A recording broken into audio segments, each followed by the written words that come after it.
धन्यवाद संदीपजी गायकवाड सर. बॅचला सुरुवात होती आणि खरं तर पहिले षटक या ठिकाणी संपन्न झालेले आहे. नुकताच आपण पाहिलं तर एका बाजूला अरविंद आणि दुसऱ्या बाजूला संघ दामत खेळतोय मैदानाच्या आतमध्ये. टीमची टोटल आपण पाहिली तर 56 धावांची गरज. सर्वांचं मनपूर्वक स्वागत आपण करू. नमस्कार मित्रांनो. दामत करांची स्पर्धा आपल्याला पाहायला मिळते. आमदार चषक सहित दमदार आयोजन 11.20 च्या गतीनं या ठिकाणी धावा प्रति षटकामागे बनवाव्या लागणार आहेत.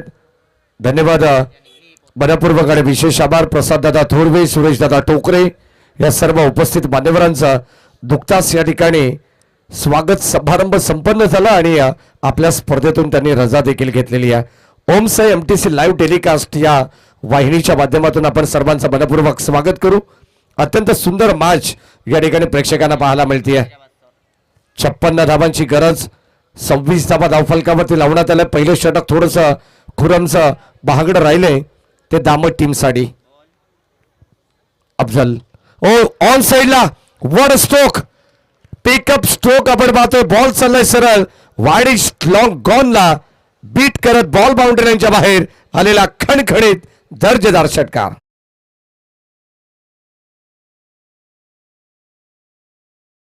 अक्षयच्या बाटमधून आलेला हा जवळ चौथा षटकार आम्हाला नितेश तरे सांगतात. त्यांचं मनपूर्वक आपण स्वागत करू. खरं तर आपण पाहिलं तर या विभागामध्ये आल्यानंतर त्यांच्या सुंदर हस्ताक्षराची लेखणी आपल्याला स्कोर कार्ड वरती पाहायला मिळते. धावत संख्या धावफलकावरती 6 ने पुढे जाईल.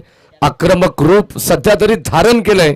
सलामीची जोडी चांगली पार्टनरशिप बिल्डअप करते अक्षय आणि जयेश. आज कॉमेंट्री बॉक्स मध्ये योगेश डोळे सर यांचा आवाज तुम्ही ऐकतात. गेली 2 रात्री मध्ये आपण पाहिलं तर त्यांना ऐकलंय. आज देखील ते आमच्या समावेश जॉईंट आहेत. संदीपजी गायकवाड सर. आणखीन एक बॉल बाउंड्री लाईनच्या बाहेर जाईल. अगदी आपण पाहतोय बॅक टू बॅक सलग तिसरा धमाका आपल्याला पाहायला मिळेल. काय बॅटिंग करतात. अगदी आपण पाहतोय सुरुवातीला जसं आक्रमण करण्यात आलंय तसंच मात्र आक्रमण सध्या मैदानाच्या आतमध्ये set on fire now. Batter Akshay Gawade.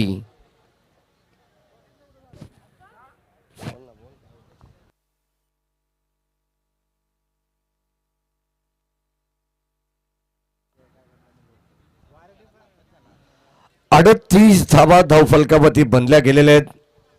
खरं तर आपण या विभागामध्ये आल्यानंतर आपल्याला भरपूर साऱ्या स्पर्धा पाहायला मिळतात. त्यामधील ही दर्जेदार स्पर्धा अबीद खोत साहेब यांच्या माध्यमातून ही स्पर्धा पाहायला मिळते. आणखीन एक बॉल बाउंड्री लाईनच्या बाहेर.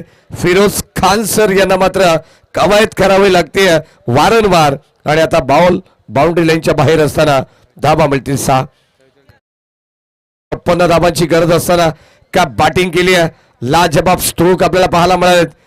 मैदानाचा असा कोणता कोपरा नाहीये तिथे फटका पाहायला मिळाला नाहीये. परंतु ज्या ठिकाणी त्याचा स्ट्रॉंग झोन आपल्याला पाहायला मिळालं त्या ठिकाणी एकंदरीत सलग लागोपाठचे 4 षटकार देखील आपण पाहिलेले आहेत. मॅडी सर आपण या ठिकाणी असगरजी खोत साहेबांना विनंती करूया. या आपण व्यासपीठावरती असगर साहेब, असगरजी खोत साहेब या. सजितभाई नजे आपणही वरती बसून घ्या. शोएबाई डोंगरे जाऊ नका कुठे. मॅच पाहायची आपल्याला. शो मॅच आहे.